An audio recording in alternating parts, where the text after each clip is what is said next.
What's going on, everybody? Welcome to the channel, or if you've been here before, welcome back. So today I have a Kaust Eyes of the Glade deck tech for you. I think you're really going to enjoy it. I hope you get value from it. I took sort of like a different approach than what I've seen out there as far as, really putting emphasis on the morph theme. Of course, we have the morph theme in the deck, but there's a lot of other creatures. That get immense value when they deal combat damage and when they're able to be flipped up as a morph creature. They're not necessarily creatures that already have morph. So, yeah, just make sure to like, subscribe, comment. Any negative or positive feedback is welcome. And yeah, just here to share thoughts and tell me what you think. And I hope that you enjoy it. So let's get right into it. Obviously, the commander being Kaust, Eyes of the Glade. whenever a creature you control that was turned face up this turn deals combat damage to a player, you're going to draw a card, and then it has the ability to tap and turn a target face down attacking creature you control face up. So what I'll tell you is that as far as morph creatures go, there are a lot of creatures that are still from the precon in this deck. Actually, a lot of precon cards in general overall. And we basically wanted to include the best ones, right? The best morph creatures that when you flip up, they're able to do something. We have this new mechanic here called Disguise, which is also going to give us the abilities when they turn face up. So I'll go over those, as I start going through every section of creatures or enchantments.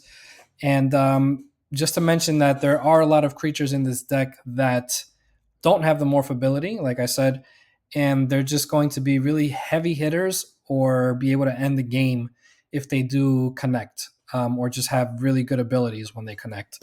So in order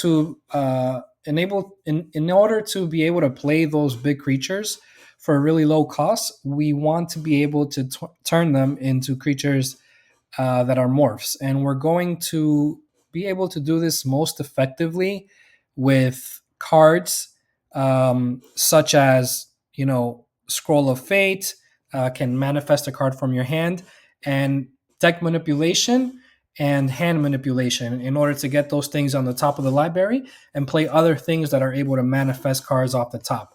So there's a lot of deck manipulation and hand manipulation in this deck, and it's going to be a crucial part of the game plan in order to ensure that the stuff that you leave on top is able to be quote unquote morphable, and put onto the battlefield as a morph creature in order for you to use Kaust or other cards to be able to flip it. So that's the main theme of the deck. Just wanted to preface going into that.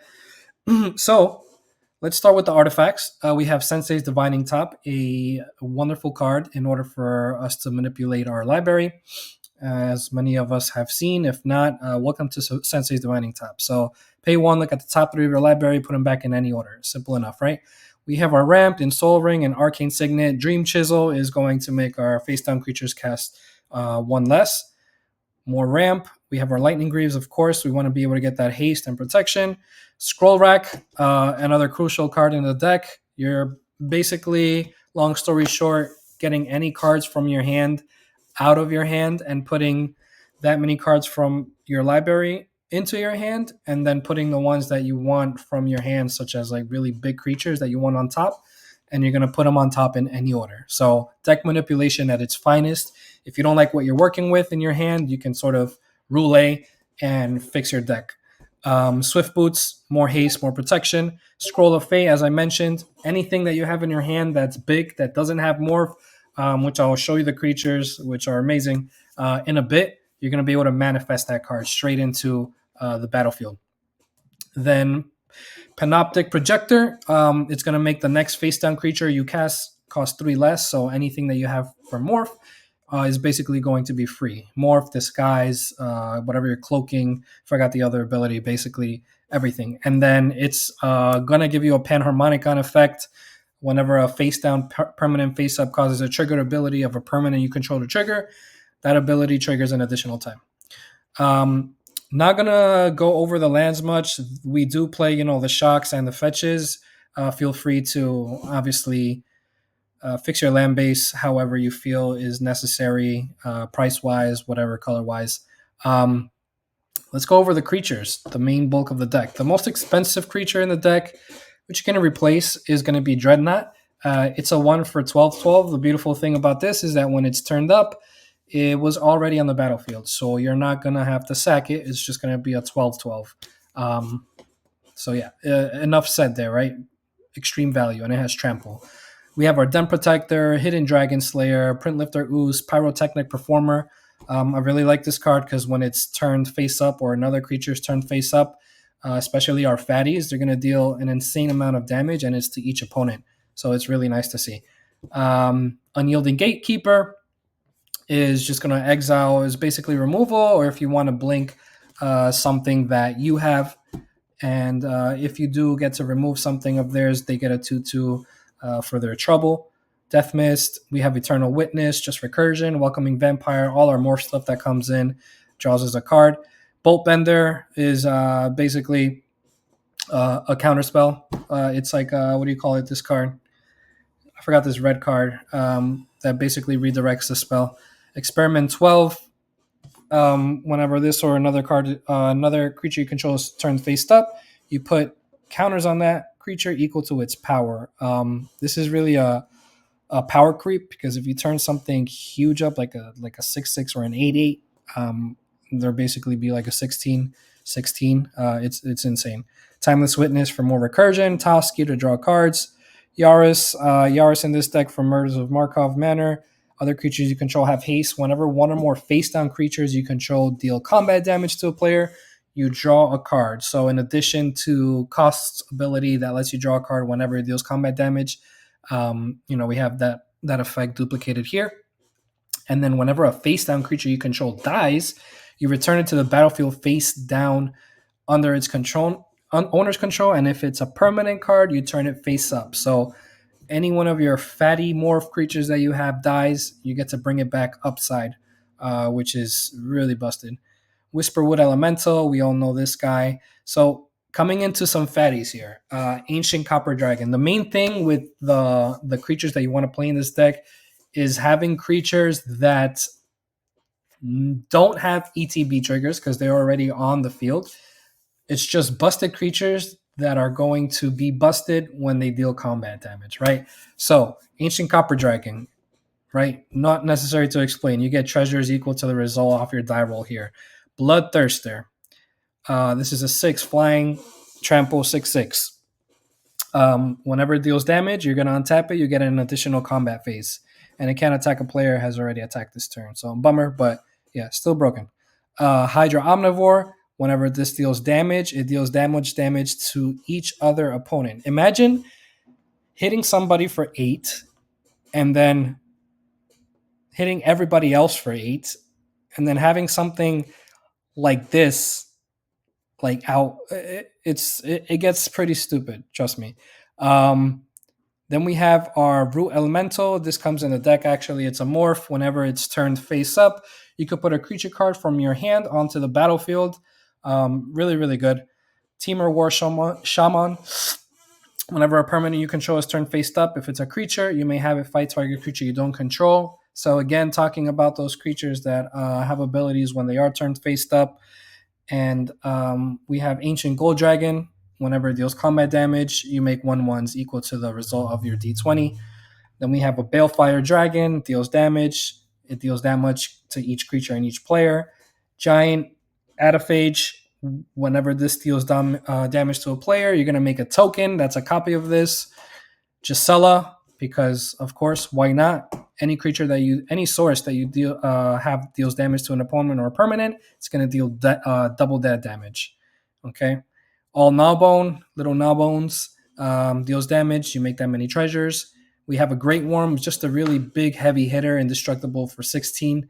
Like the way I want you to think about this deck is like if you have like a little morph creature that's a 2/2, or even if you have a couple, they won't really know what to block, right? That's the whole point of the deck. It's that it's a mystery.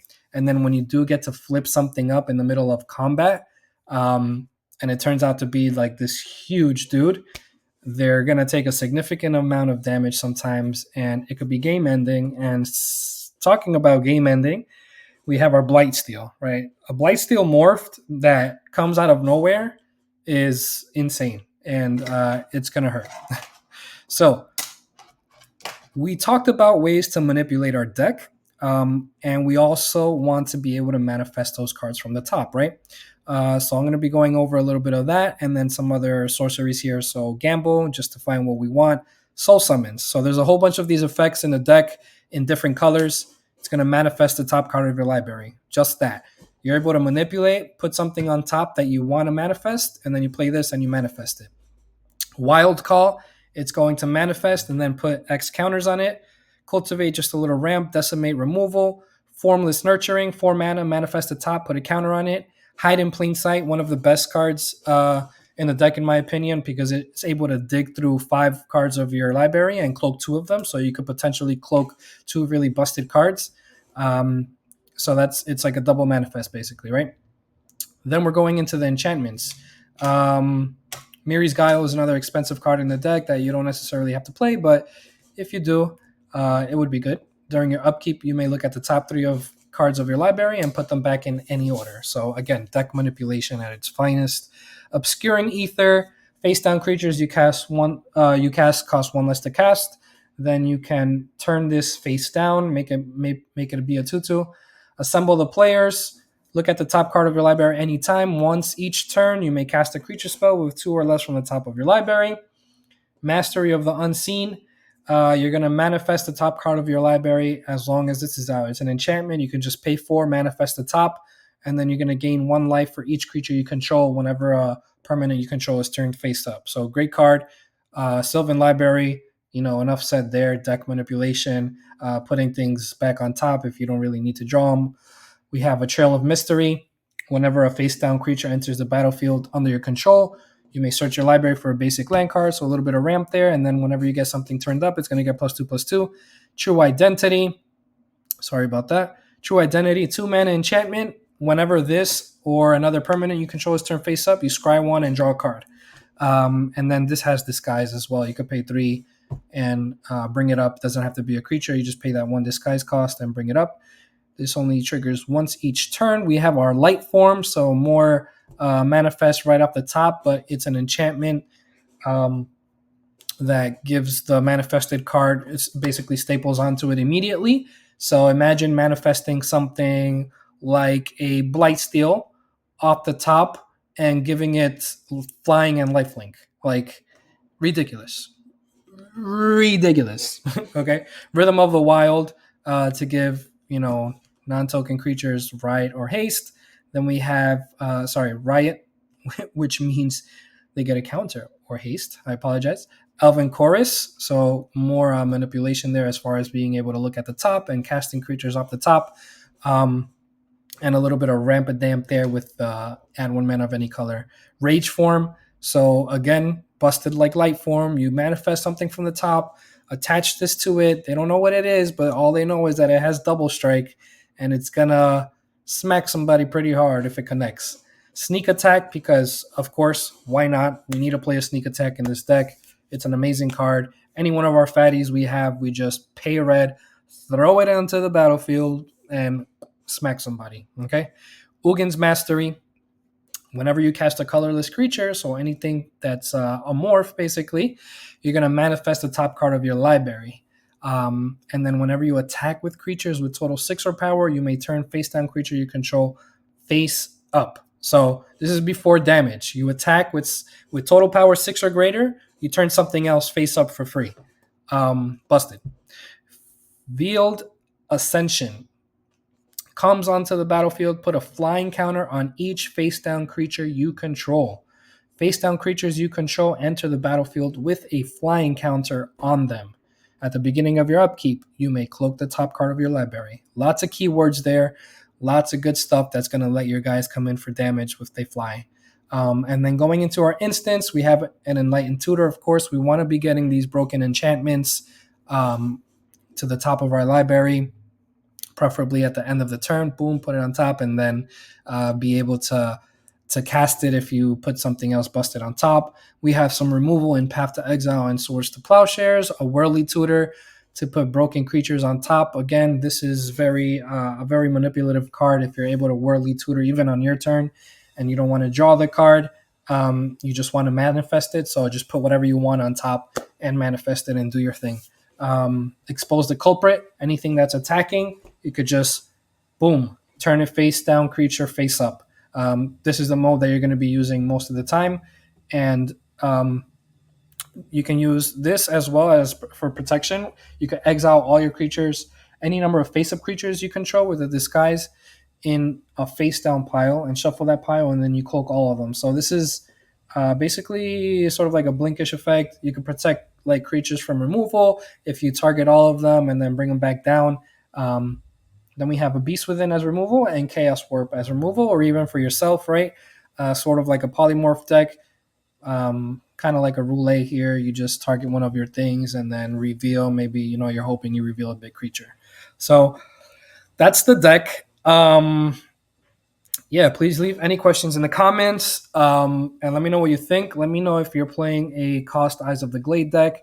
I thought that this was like a very interesting dynamic and interesting way to build a deck with a lot of manipulation and being able to just put the most broken things that you can on top. So it just looks really fun to play. It is fun to play. I hope you guys enjoy it if you do build it. And yeah, just let me know thoughts. And have a great day, everybody. That's it for today. See you on the next episode.